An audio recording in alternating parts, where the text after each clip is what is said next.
Gas এবং বিদ্যুৎ এই তিনটি আসলে শুধু একটি অর্থনীতির খাত নয়, এটি কিন্তু একটি দেশের অর্থনীতি, শিল্প, বিনিয়োগ, বাণিজ্য, পরিবহন, একেবারে সাধারণ মানুষের জীবনের সাথে ওতপ্রোতভাবে জড়িত।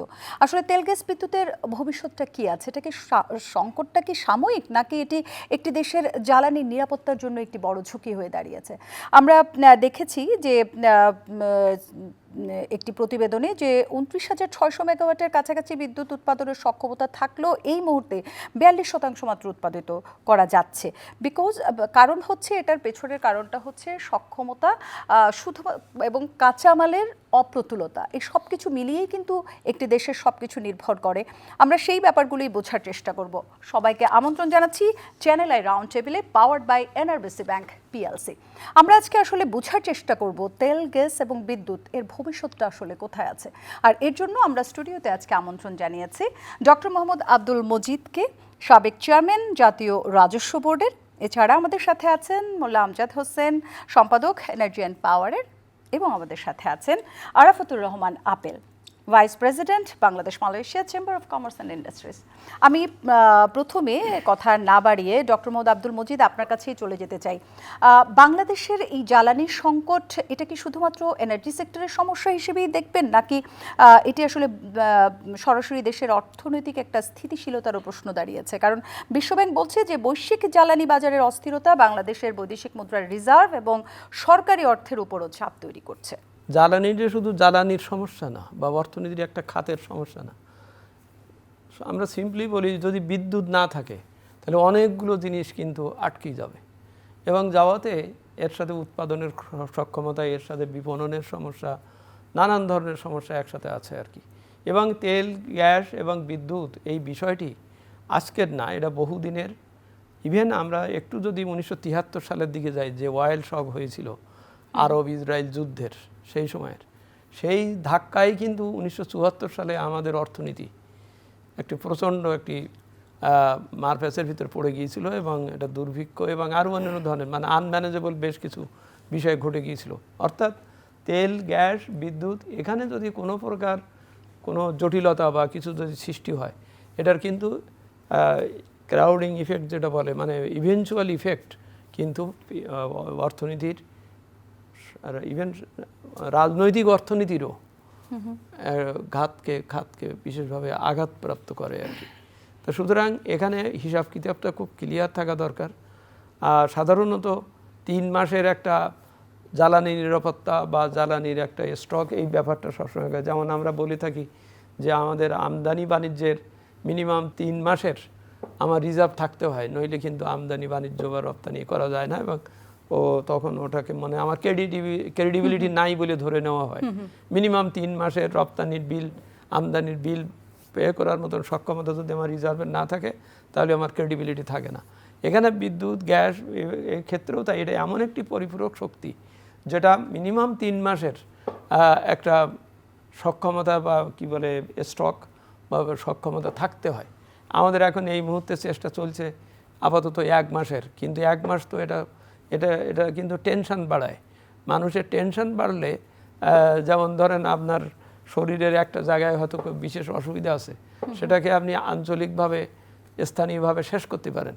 কিন্তু যদি এটা এমন একটা জিনিস হয় যে আপনার টেন্স সৃষ্টি করে, তাহলে আপনার শরীরের ওই যে ভালো হরমোন যেটা আপনাকে, না, আমরা সবসময় বলি, যেমন ডায়াবেটিককে আমরা বলি যে এটা এমন একটা ব্যাধি যেটা শুধু একটা জায়গায়, প্যানক্রিয়াসকেই শুধু আক্রান্ত করে না, ওই জায়গা থেকে পুরো বডিরই আদার্স যে জায়গাগুলো সেগুলো তো ইফেক্ট করে।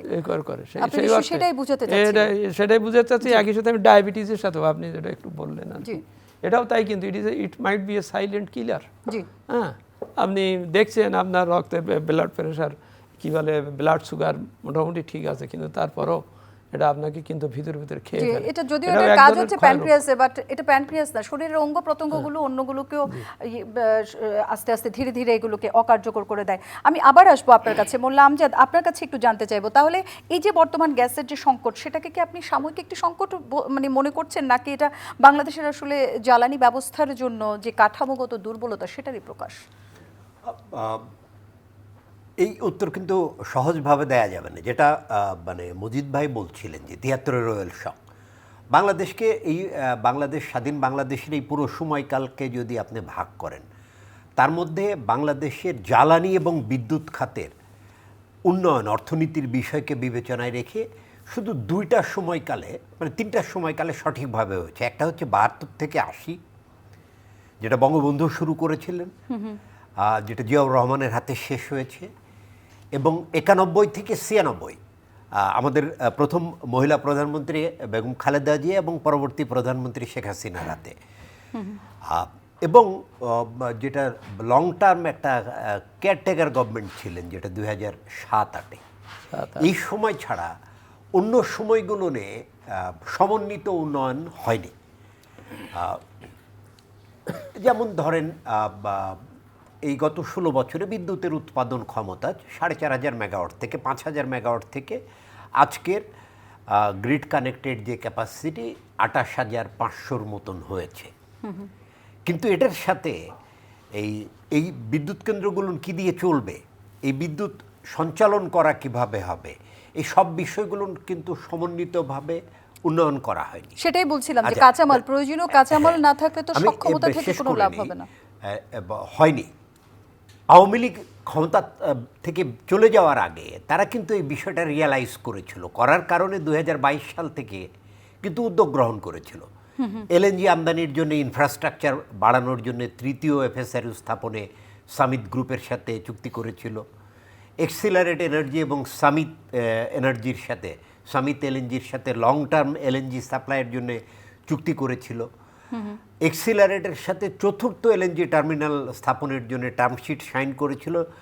নেগোসিয়েশন অব্যাহত ছিল এবং ভারত থেকে পাইপলাইনে মানে গ্যাসিফাইড এলএনজি আনার জন্যে আরও দুটা নেগোসিয়েশনও শেষ পর্যায়ে ছিল। তো এলএনজিটা একটু আচ্ছা, ব্যয়বহুল বেশি না? কেয়ারটেকার গভর্নমেন্ট এসে এই সবগুলো বাতিল করেছে, একটি চুক্তি এবং 3টি নেগোসিয়েশন, এবং এলএনজি সাপ্লাইয়ের চুক্তি একটি শুধু অব্যাহত রেখেছে এক্সিলারেট এনার্জির সাথে। হয়তো ইন্টারিম গভর্নমেন্টের আমেরিকার সাথে যে সম্পর্ক, সেটার কারণেই হয়তো আমেরিকান সরকারের এটা বাতিল করেনি। দ্বিতীয়ত, আমাদের যে উৎসটা কয়লা, আমরা কয়লা বিদ্যুৎ কেন্দ্র আমাদের দেশে ৩,৭০০ মেগাওয়াটের বেশি।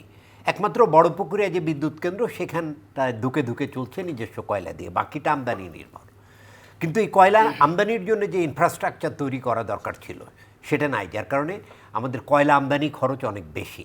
এবং 1 বছর আগেও এই কয়লা বিদ্যুতের সক্ষমতা পুরোটা ব্যবহার করা হয়নি, এখন যেটা হচ্ছে। তৃতীয় যে বিষয়টা, সেটা হচ্ছে এই সেক্টরে একটা দক্ষ জনবল গড়ে উঠেছিল, বিদ্যুৎ খাতে বলেন, জ্বালানি খাতে বলেন। এই দক্ষ জনবল কাঠামোটাকে মানে স্বৈরাচারের ট্যাগ লাগিয়ে ইন্টারিম গভর্নমেন্ট তার ফার্স্ট টায়ার কোম্পানিগুলোর ফার্স্ট টায়ার এবং সেকেন্ড টায়ার ম্যানেজমেন্টে যারা ছিল সবাইকে, মানে এখন তো অধিকাংশ কোম্পানির চাকরি চুক্তিভিত্তিক, তাদেরকে বিদায় করে দিয়েছে।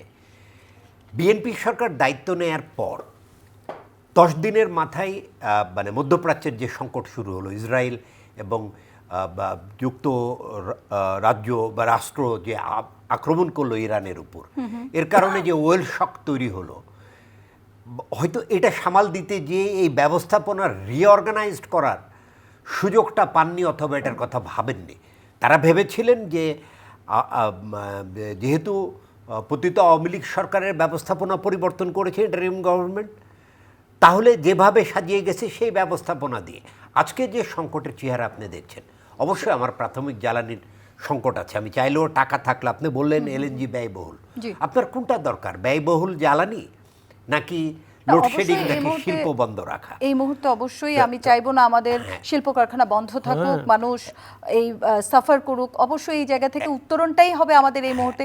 সেক্ষেত্রে আমার মনে হয় যে সঠিকভাবে ব্যবস্থাপনার জায়গাটাই আমাদের সবচেয়ে বেশি ব্যবস্থাপনা। এখন যে সংকটটা হচ্ছে গ্যাস এবং বিদ্যুৎ মিলে, এখন যে সংকটটা হচ্ছে ব্যবস্থাপনা দিয়ে এর একটা বড় অংশ মোকাবেলা করা সম্ভব। জি, আমি আসবো আবারও আপনার কাছে। আমি একটু জনাব আরাফাতুর রহমান আপেল আপনার কাছে আসতে চাই। আপনি একজন ব্যবসায়ী, ব্যবসায়ী হিসেবে আপনার কি মনে হয় এই যে বিদ্যুৎ এবং গ্যাসের যে অনিশ্চয়তা, এতে কি দেশি বা বিদেশি বিনিয়োগকারীরা, আমরা কিন্তু ইনভেস্টর খুঁজছি এখন প্রচুর, তারা কি সিদ্ধান্তে কতটা, আসলে তাদের সিদ্ধান্তে কতটা প্রভাব ফেলবে আমাদের এই ক্রাইসিসগুলো? একটি রাষ্ট্র যিনি পরিচালনা করেন, সে রাষ্ট্রের প্রধান বা সে দলের নির্ভর করে সুনাম এবং দুর্নাম দুটাই মানে সংযুক্ত, সেটা হলো তেল, গ্যাস, বিদ্যুৎকে নিয়ে। জি আপনারা পাশাপাশি এটাও জানেন, বর্তমান বিএনপি সরকার দায়িত্ব নেওয়ার পর থেকে, দায়িত্ব নেওয়ার কিছুদিন পর থেকেই মনে হয় এই যে ইরান আর ইসরায়েলের যে যুদ্ধ, মানে এই কারণটা আমরা মানে গোটা পৃথিবীর লোক জানে, সবাই উপলব্ধি করে, কিন্তু এই জিনিসগুলো আমরা বুঝতে পারছি না। এই যে তেলের যে ঘাটতি, এই যে আপনার ইরান আর ইসরায়েলের যুদ্ধ, এই মধ্যপ্রাচ্য যেগুলো বিভিন্ন জায়গা থেকে তেল সরবরাহ করতো বাংলাদেশ, বিভিন্ন জায়গায় এই যে যুক্তরাজ্যের সাথে যে একটা হামলা, বিভিন্ন মানে মধ্যপ্রাচ্যের এসব বিভিন্ন কিছু মিলেই কিন্তু আজকে এই যে তেল, গ্যাস যে ঘাটতি, সরকার, আমি যতটুকু জানি সরকার আপ্রাণ চেষ্টা করছে খুব অল্প সময়ের মধ্যেই এই ঘাটতি থেকে আমরা কেটে উঠবো। আর যদি না কেটে উঠি, বিদেশি যারা বিনিয়োগকারীরা আসবে, তারা কিন্তু অবশ্যই আগে দেখবে ওই দেশে আপনার নির্বাচিত সরকার আছে কিনা, দেশে অস্থিরতা আছে কিনা, পাশাপাশি তেল, গ্যাস, বিদ্যুৎ চাহিদা মতো তারা পাবে কিনা। কারণ এটার যদি ঘাটতি যদি পূরণ না করে সরকার, এর কারণে হাজার হাজার আমার শ্রমিক ভাইয়েরা বেকারে পড়বে। এই যে ঘাটতিটা, আপনারা জানেন যে গরম পড়লে এসির ব্যবহারটা অতিরিক্ত বেড়ে যায়, জি কিন্তু এই ঘাটতিটা যদি কন্টিনিউ হয়, সরকার যদি এই ঘাটতি থেকে যদি পূরণ না করতে পারে, তো অবশ্যই এই দেশের জন্য ক্ষতিকারক, দেশের জনগণের জন্য ক্ষতিকারক। আর এটা যদি সরকার সাময়িকভাবে যদি, যেটা একটু আগে মজিদ ভাই বলেছে যে 3 মাসের যে একটা মজুদ, যেটা সরকার মানে দায়িত্ব নেওয়ার পর থেকে এটা মনে হয় এদিকে নজর দেওয়া উচিত ছিল। এই সেক্টরটা 3 মাসের মজুদের সাথে আমি একমত প্রকাশ করছি। 3 মাসের মজুদ রাখতো এবং 3 মাসের মজুদ রেখেই যদি এরা কার্যক্রম করতো। আর পাশাপাশি আমার আরেক ভাই বলেছেন যে কর্মদক্ষতার যে একটা ঘাটতি আছে, এটাও তার সাথে আমি একমত। আমার মনে হয় এটা যদি অল্প সময়ের জন্য হয়, সরকার যদি 2-3 মাস, বা সরকার তো অলরেডি 6 মাস পার হয়ে গেছে, 2-3 মাস 4 মাসের মধ্যে এটা যদি ঘাটতি পূরণ করা সম্ভব হয়, তাহলে মনে হয় যে বিদেশি যারা বিনিয়োগকারীরা তারা অবশ্যই আসবে, তারা তাদের কোম্পানির লোকজন আসবে, তারা দেশের খবর নেবে, দেশের তেল, গ্যাস, বিদ্যুৎ খবর নিয়ে তারপর তারা এখানে ইনভেস্ট করবে। তা আমার মনে হয় এটা সাময়িকভাবেই সরকার চেষ্টা করছে, এবং কয়েকদিন আগে প্রতিমন্ত্রী বলেছেন এটা খুব শীঘ্রই এটাই আপনি এই ঘাটতি থেকে আমরা উঠে দাঁড়াবো। পাশাপাশি একটা কথা আপনাদের জানা লাগবে, সেটা হলো কিছুদিন আগে বিগত সরকারের প্রধান একটা বক্তব্য দিয়েছে যে 19 ডিসেম্বর আসছেন। এই বক্তব্যের কারণে যারা আওয়ামী লীগপন্থী, মানে এই দেশ থেকে তো একদিনে আওয়ামী লীগপন্থী গায়েব হয়ে যাবে না, সরকার চেষ্টা করলেও পারবে না। 100%-এর মধ্যে এখনও 70% লোক আওয়ামী লীগের লোকজন আছে। এই ভাষণ আসার পরে তারা চেষ্টা করছে যে হয়তো বা সত্যি আসবে। আসলে তাকে আসার জন্য সরকার চেষ্টা করছে, তাকে নিয়ে এসে বাংলাদেশের আইন মোতাবেক তার যে বিরুদ্ধে যে মামলা হয়েছে, তার যে সাজাপ্রাপ্ত হয়েছে, সে সরকার ব্যবস্থা করবে। কিন্তু কিছু আমলা আছে এই বক্তব্য আসার পরে তারা ইচ্ছা করে বর্তমান সরকারের সুনাম নষ্ট করার জন্য একটা অপচেষ্টা চালাচ্ছে। এবং এই পাওয়ার প্ল্যান্ট যাদের হাতে ছিল, তারা তো বেশিরভাগই আওয়ামী লীগের। তারাও চেষ্টা করছে যে এই বিদ্যুৎকে যেভাবে হোক দেশের মধ্যে ঘাটতি, তেলের ঘাটতি, এই কিছু মিলে বর্তমান সরকারের ভাবমূর্তি নষ্ট করার জন্য আপ্রাণ চেষ্টা করে যাচ্ছে। তা আমার বিশ্বাস সরকার এদিকে নজর দিয়েছে।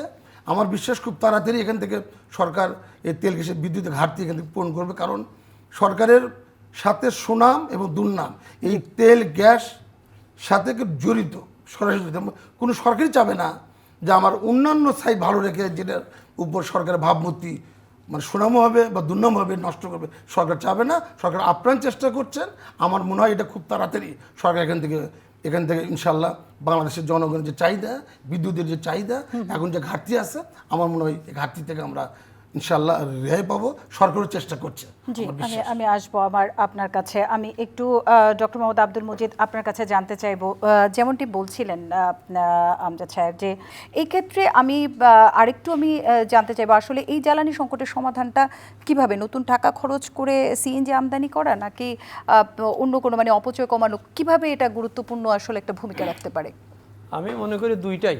একটা হচ্ছে এটা একটা সাময়িক সমাধান, যেহেতু আমার এই মুহূর্তে আমার নিজস্ব গ্যাস উত্তোলন বা এগুলো আমি ঠিক গুছিয়ে উঠতে পারিনি, সময় লাগবে, এটা ঠিক আছে।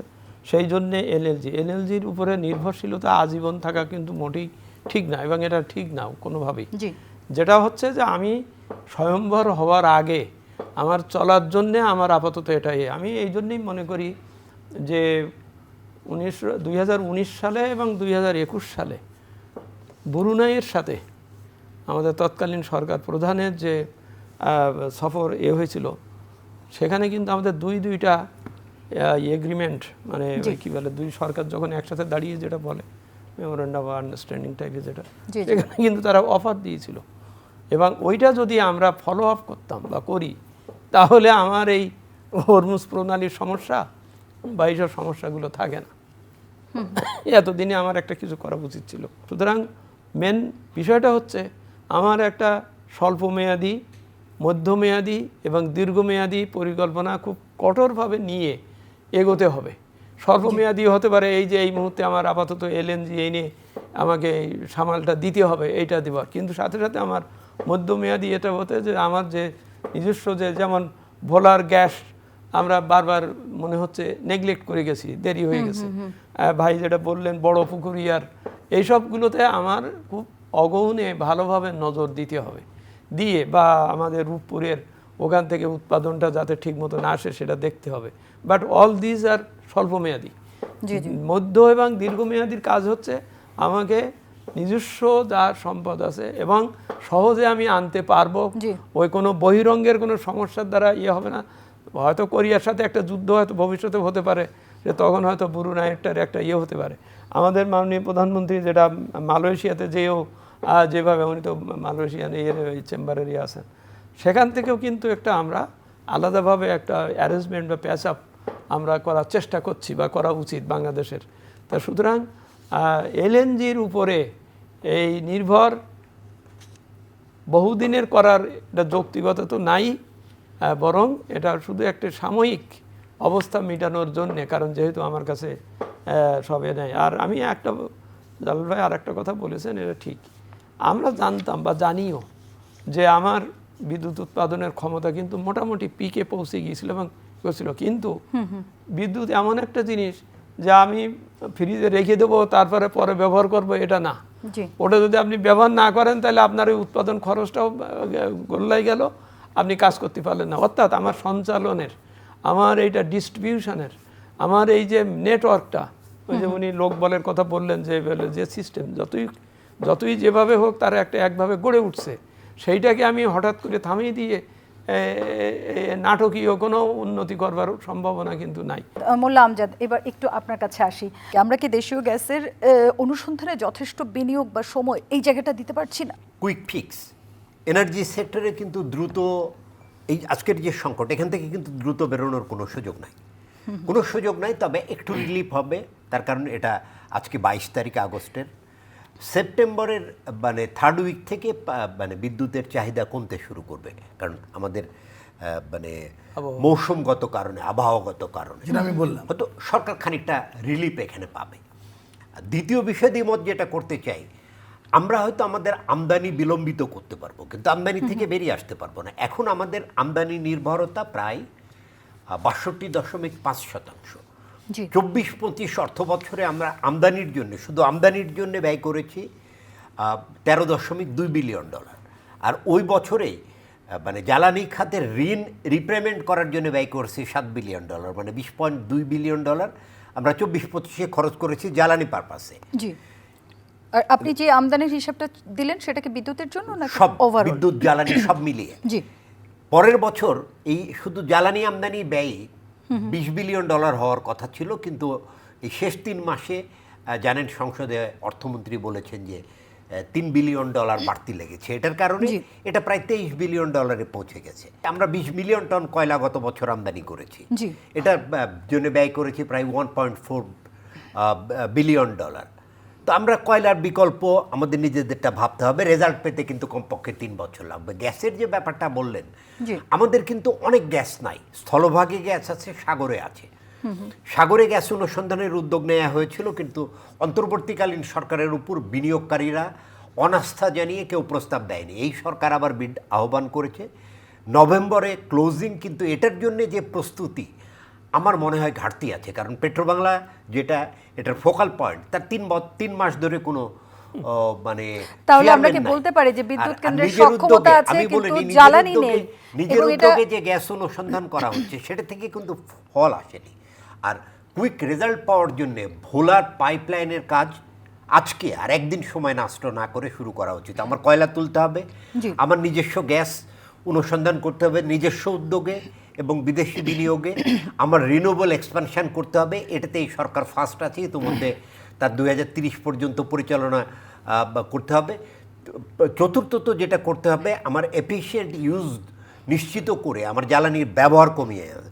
এই সব ফ্রন্টে একসাথে যুদ্ধ করলে 2 বছরের মাথায় গিয়ে হয়তো নেশন এনার্জি সংকট থেকে কিছুটা রিলিফ পেতে শুরু করবে, যা মন্ত্রীরা ইতিমধ্যে বলেছেন। জি জি জি, তাহলে মানে আমরা বলতে পারি যে বিদ্যুৎ কেন্দ্রের আসলে সক্ষমতা আছে, জ্বালানি নেই। তাহলে আমরা এটাও বলতে পারি যে বাংলাদেশের তাহলে এই যে দীর্ঘমেয়াদী যে পরিকল্পনা সেখানেই ব্যর্থতা আছে এখন পর্যন্ত। আমরা অবশ্যই চাই ঘাটতি সেখানে আছে। আমি ধন্যবাদ আপনাকে জনাব আরাফাতুর রহমান, আপনার কাছে আমি আবারও আসছি। শিল্প এবং বিনিয়োগের জন্য সবচেয়ে বিপজ্জনক বিষয় কোনটি? এটাকে উচ্চ জ্বালানি মূল্য নাকি জ্বালানি সরবরাহের অনিশ্চয়তাটা? ইতিমধ্যে আপনি দেখেছেন গত কয়েকদিন আগে আমেরিকা থেকে 25 জন বড় ব্যবসায়ী এসেছিলেন বাংলাদেশে, তারা বাংলাদেশে বিনিয়োগ করবে। যে বিনিয়োগই করবে, যে প্রতিষ্ঠান করবে, যে ফ্যাক্টরি করবে, তার সঙ্গে কিন্তু গ্যাস আর বিদ্যুৎ সম্পৃক্ত। এই গ্যাস আর বিদ্যুৎ সম্পৃক্ত যদি ঘাটতি থাকে তাহলে তো তারা ওই বিনিয়োগ করতে একটু ভয় পাবে।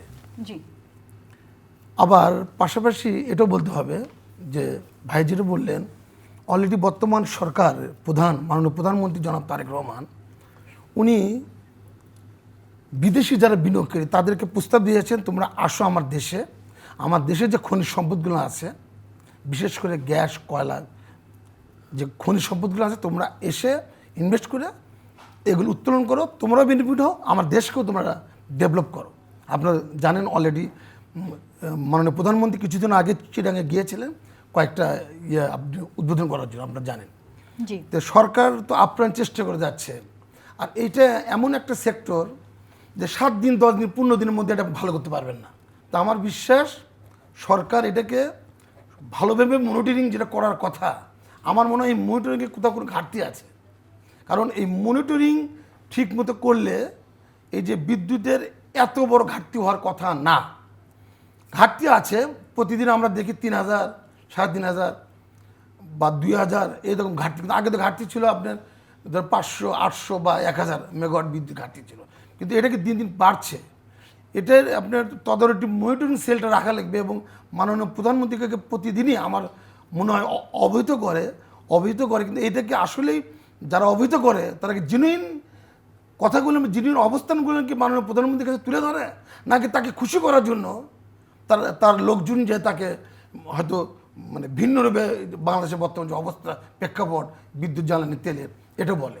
এটা মাননীয় সরকারের কাছে প্রধানমন্ত্রী আহ্বান জানাবো, তিনি নিজে যেন এটা তদারকি করে। তো আমার মনে হয় তিনি নিজে হ্যান্ডেল করলে আমার মনে হয় ঘাটতি থাকবে, কিন্তু এত পরিমাণ ঘাটতি থাকবে না। আমরা এমনও দেখেছি একটা সরকারি অফিসে 500টা এসি, এই এসিগুলো দেখা গেছে যে এই গরমের কারণে, আবহাওয়ার কারণে তারা দিন রাত 24 ঘন্টা কেউ ইউজ করে, কেউ সকাল 8টা থেকে রাত 12টা পর্যন্ত করে। সরকার ইতিমধ্যে কিন্তু মার্কেটের একটা নীতিমালা করেছেন এবং বলেছে যে সকাল 11টা থেকে রাত 8টা পর্যন্ত মার্কেট মানে খোলা থাকবে। কেন? বিদ্যুৎ জন্য আমাদের জন্য ঘাটতি যদি নীতি একটু হলো নির্ধারণ করেছে, কিন্তু সেগুলো কি সঠিকভাবে করছেন কিনা সেটা না, এটা বাস্তবায়ন করার করছেন জন্য- এবং মাঠে বিভিন্ন ম্যাজিস্ট্রেটও কাজ করছে যে 8টার পরে যদি কোনো মার্কেট খোলা থাকে বা কোনো দোকান খোলা থাকে, বিশেষ করে আপনার খাদ্যের দোকান, ওষুধের দোকান, এগুলো বাদ দিয়ে যেগুলো শপিং। কিন্তু আমরা তো রেস্টুরেন্টেই দেখছি ঘন্টার পর ঘন্টা কারেন্ট না, থাকছে না। এটা আপনি ঘন্টা পর ঘন্টা কারেন্ট নাই, এই আপনার কথার সাথে আমি একমত, কিন্তু এটা তো আমরা একদিনে সম্ভব না। জি, এটা একটু সময় দিতে হবে। আপনি সরকার ভাইজিরা বললেন আরও আগে থেকে একটু সরকারের সতর্কতা অবলম্বন করা লাগতো, যেটা করেনি। ভাইজিরা বলেছেন, ভাইয়ের সাথে আমি একমত, মজিদ ভাইয়ের সাথে। আমার মনে হয় যে সরকার এটার বেশি করে নজর দিয়েছেন এবং সরকার নিজে যদি ভালোভাবে তাদেরকে করে, বর্তমান যে অবস্থা মাননীয় প্রধানমন্ত্রী যদি উনি জানেন, আমার মনে হয় এই বিদ্যুৎ ঘাটতি এত হবে না। এটা মনে হয় খুব তাড়াতাড়ি, মনে হয় 2-3 মাসের মধ্যে এই ঘাটতি থেকে আমরা কিছুটা হলেও আমরা মুক্তি পাবো এবং সরকারের কাছে আহ্বান জানাবো এটার পিছনে যা যা করার সরকার এটা করবে, এটা আমার বিশ্বাস অ্যাজ এ ব্যবসায়ী হিসেবে। কারণ বিনিয়োগকারী যে কথা প্রশ্ন তুলেছেন, বিনিয়োগকারীরা প্রথমেই আসবে গ্যাস, তেল, বিদ্যুৎ, জি, এই কারণ দেখা তিনটের- যাচ্ছে বিনিয়োগকারীরা তিনটের এসে চাহিদা, যেই তারা যে পরিমাণ ইনভেস্ট করবে হোটেলগুলোতে rest সেই পরিমাণে করবেন, তারা সাপোর্ট সেখানেও পাবে কিন্তু কিন্তু তারা এটার উপর কিন্তু নির্ভর করবে এই ইনভেস্টমেন্ট। এবং জি।